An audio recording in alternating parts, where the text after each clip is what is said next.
You might have watched WWE wrestling moments ago, the biggest stars in the sport taking the national stage, but it's not all glory on the way to the ring. In a story you'll only see here, Rachel Argon tells us the road to success is paved with sacrifice.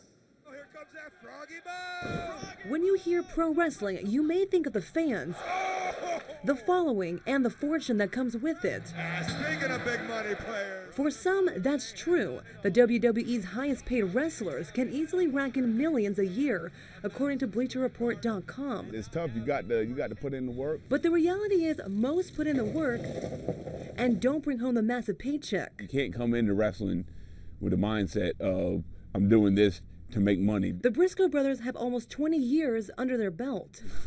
Where the ring was. And now it's just the ball bar.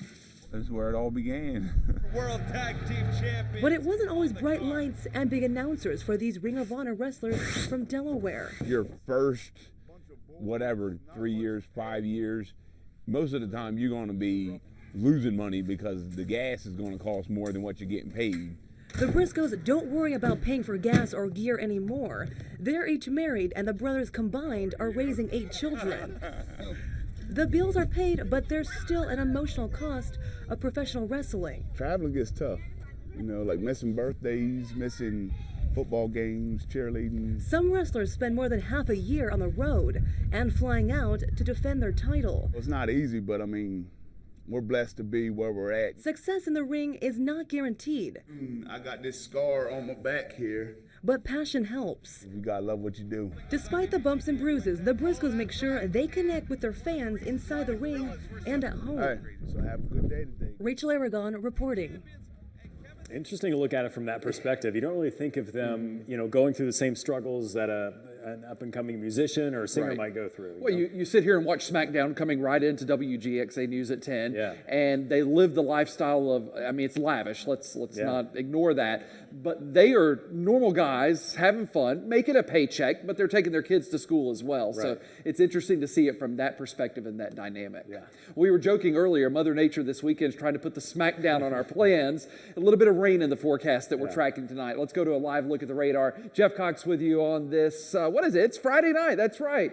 We've made it to another Friday. There's no rain to worry about in Middle Georgia this evening, but look off to the west in our weather system. It's priming itself. It's grabbing what moisture it can, and it's all coming in our direction. This will be a cold front that comes in for the weekend, so expect rain Saturday, and then the cold front lives up to its name, and it's going to bring in some colder weather by Sunday and Monday.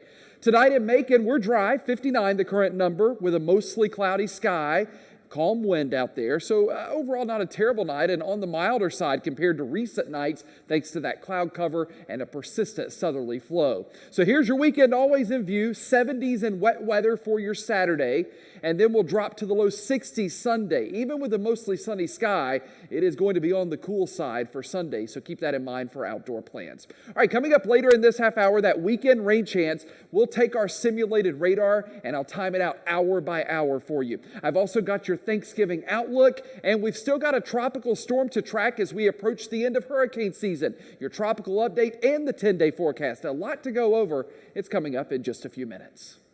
All right, Jeff, we'll see you soon. Breaking news just into the newsroom. Bibb County Sheriff's deputies are investigating a homicide at Mumford and Tharp Roads. Now, Bibb County Coroner Leon Jones confirming a body was found in that area and is being investigated as a homicide. We have a crew headed to that scene right now, and we will have more information coming up later in this newscast.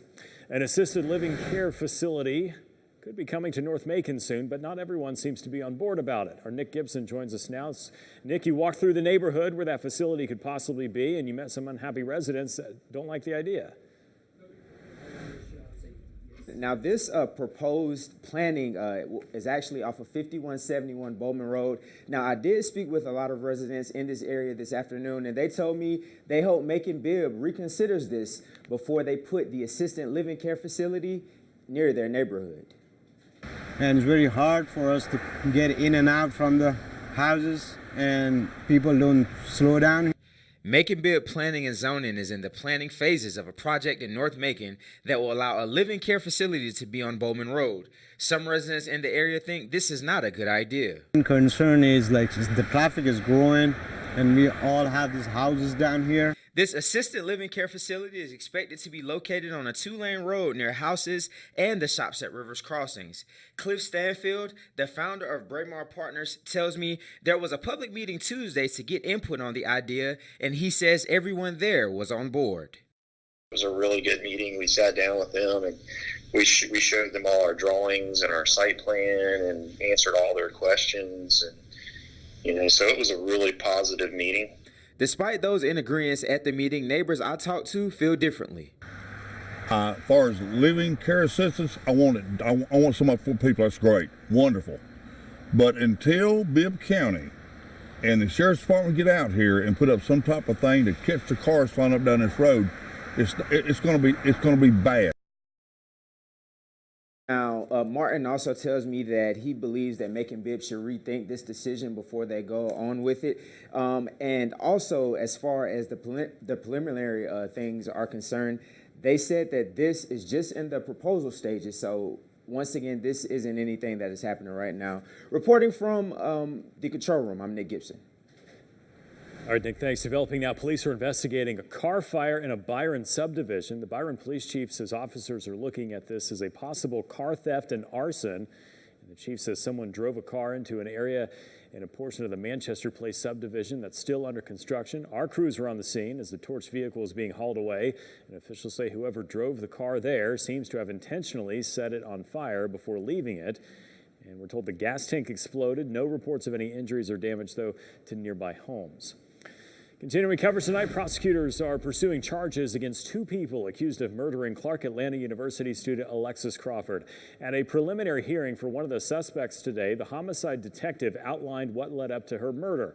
Investigators say they've received partial confessions from her roommate, Jordan Jones, and her roommate's boyfriend, Barron Brantley. Police say Brantley told them he didn't kill Crawford by himself. The grand jury will review the charges filed against Brantley, including murder, aggravated assault, and concealing a death. Neither Brantley nor Jones have entered a plea. Both will appear in court again early next year. A bill is being introduced in the next legislative session in Georgia that would let you vote on casinos next November. Where that money would go and how many thousands of jobs one lawmaker says it'll create.